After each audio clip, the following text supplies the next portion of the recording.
Today is a very special day because we are going to be whipping up the ultimate Southern Charcuterie Board. To start, we're gonna need a big platter or board. Going down first, every true Southerner's favorite way to consume cheddar, pimento cheese. I'm going to use this little bowl, place it off-centered on the platter, and spoon that addictively delicious homemade pimento cheese right in there.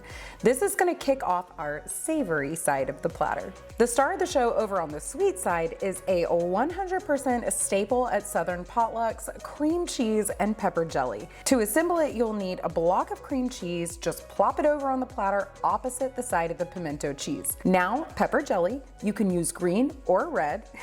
And y'all, I just have to show you, this was the hardest jar ever of all time to open.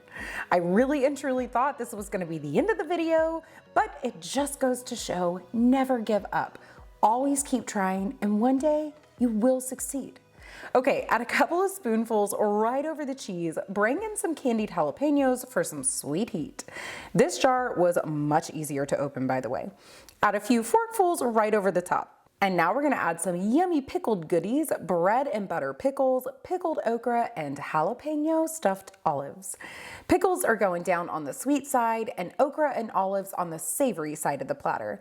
And just gonna move this pimento cheese over a bit so there's room to add around each item. We also have to have some meat. I'm opting for jalapeno cheese summer sausage. I'm just using a good sharp knife to cut it into about 1/4-inch slices. And then I'm gonna place it along the edge of the savory side of the platter.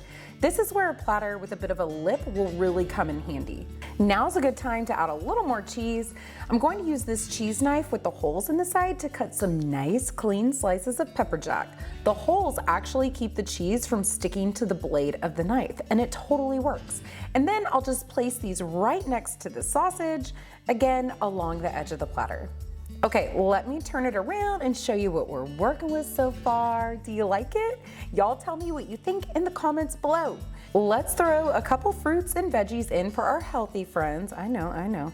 Celery and cucumber make for nice little dippers, so we'll lay a stack of celery sticks up against that pepper jack over there on the savory side. That looks good. Turn it again, and we'll lay down some cucumber slices to rest up against those celery sticks. For the fruit, we'll go with some sliced peaches. We'll just add those right on there, and then we'll also add some blueberries and some blackberries. Lots of color, so pretty. And of course, we can't forget about the crackers. I'm gonna use just good old Ritz crackers and some saltines as well.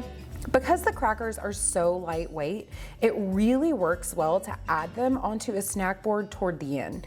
This way you can rest them up against the other items and they'll stay in pretty little fans. I almost forgot about the nuts. I'll save just a few of these Ritz for later and put this cute little bowl of candy pecans down right here. And here's another fun addition, some roasted jumbo peanuts. Just gonna fill in this last little gap here, and that's it. So fun. I hope you guys love this platter. If you're looking for more stellar party recipes to try, be sure to check out my favorite dip recipes playlist next. I'll catch you next time.